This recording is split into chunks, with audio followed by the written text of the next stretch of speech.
Hunza T V کے معزز ناظرین کرام، السلام علیکم۔ ناظرین کرام، ایک کتا برف میں کئی گھنٹوں تک بیٹھا رہا اور جب لوگوں نے اس کو بچانے کی کوشش کی تو لوگوں کو جو چیز ملی وہ دیکھ کر ان کی بھی حیرت کی انتہا نہ رہی اور معاملہ عدالت تک جا پہنچا۔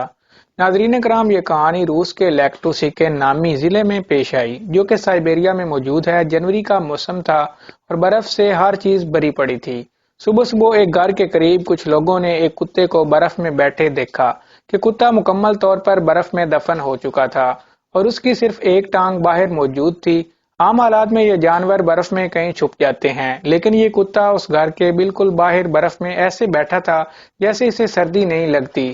جس طرح اس کتے کے اوپر برف پڑی تھی، اس حساب سے یہ اندازہ لگانا مشکل نہیں تھا کہ اس کتے کو یہاں اس جگہ بیٹھے کئی گھنٹے ہو چکے تھے، کیونکہ ساری برف باری اس کے اوپر ہی ہوئی تھی۔ برف تھم چکی تھی اور صبح ہو رہی تھی اور لوگ گھر سے باہر بھی نکل چکے تھے۔ ان لوگوں نے اس کتے کو چیک کرنے کا فیصلہ کیا اور ان کا یہی اندازہ تھا کہ یہ کتا برف کی وجہ سے مر چکا ہوگا اور اسے اٹھا کر سائیڈ پر کرنا پڑے گا، لیکن بعد میں پتا چلا کہ یہ کتا مکمل طور پر صحت مند تھا اور جب یہ کتا اپنی ٹانگوں پر کھڑا ہوا تو لوگوں کو یہ دیکھ کر تو پشیمانی کا جھٹکا لگا کہ اصل میں یہ کتا اپنے نیچے ایک 3 سال کے بچے کو چھپا کر بیٹھا تھا۔ بعد میں پتا چلا کہ اس بچے کی ماں نے بہت زیادہ شراب پی کر اپنے بچے کو گھر سے باہر سزا کے طور پر نکال دیا تھا اور یہ بچہ ٹھنڈ کی وجہ سے بے ہوش ہو گیا اور اس کتے نے اس کو اس برف کے طوفان سے بچانے کے لیے اپنا طریقہ استعمال کیا۔ اس ٹھنڈ میں کوئی جوان شخص بھی بچ نہیں سکتا اور یہ بات بالکل واضح تھی کہ ایک بچہ تو کسی صورت بھی اس ٹھنڈ میں زندہ نہیں بچ سکے گا۔ رات کو کسی نے بھی اس بچے کی آہ و بکا نہیں سنی، لیکن اس کتے کو آواز آئی اور وہی اس بچے کی مدد کو آیا۔ یہ کتا اس بچے کی حفاظت کرتا رہا اور اس کے جسم کو اپنے جسم سے ڈھانپ لیا اور یہ بات سمجھ نہیں آتی کہ کیسے اس جسم کو اکڑا دینے والی سردی میں یہ دونوں ایسے کھلے آسمان تلے زندہ رہے۔ اس کتے کی کوششوں کے باوجود بھی اس بچے کو ہائپو تھرمیا بھی ہو چکا تھا اور وہ بے ہوش ہونے کے ساتھ ساتھ اس کو شدید بخار بھی تھا۔ جن لوگوں نے اس بچے کو دیکھا انہوں نے یہ اچھا کام کیا کہ اس بچے کو بغیر وقت ضائع کیے ہسپتال بھیج دیا اور اس کے بعد کیا یہ بچہ زندہ بچ پایا یا نہیں،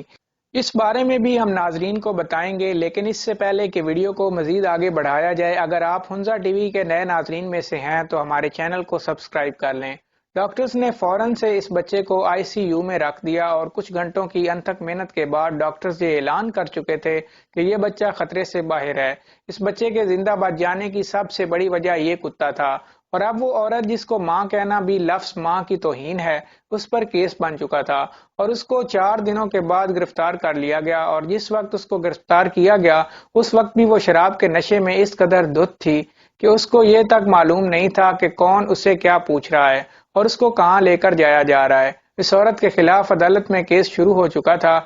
اور اب اس کے خلاف پہلی اپیل یہ ہے کہ اس کو سب سے پہلے اس بچے کی ماں کہلانے کے حق سے محروم کیا جائے اور دوسری اپیل یہ ہے کہ اس کو 4 سال کے لیے قید کیا جائے۔ بعض اوقات بعض لوگ انسان کہلانے کے مرتبے سے گرتے ہیں تو اس قدر نیچے چلے جاتے ہیں کہ ان کو دیکھ کر ایک عام انسان خود کو انسان کہلاتے ہوئے بھی شرمندگی محسوس کرتا ہے اور اس ماں سے زیادہ تو اس کتے نے اس بچے کے ساتھ اچھائی کی۔ نشے کی وجہ سے اس عورت کو کچھ نہ پتا چلا کہ وہ کیا کر رہی ہے اور وہ اس حد تک گر گئی کہ وہ اپنے 3 سال کے بچے کو برف میں سزا کے طور پر باہر نکال دیا۔ ناظرین، اس کہانی کا سورس انٹرنیٹ ہے اور ہمیں نہیں معلوم کہ یہ درست بھی ہے یا نہیں، لیکن اس سے حاصل ہونے والا سبق مکمل طور پر درست ہے۔ اگر ویڈیو اچھی لگی ہو تو ویڈیو کو لائک اور چینل کو سبسکرائب کر دیں۔ ملتے ہیں اگلی ویڈیو میں، تب تک کے لیے اپنا خیال رکھیے گا۔ اللہ حافظ۔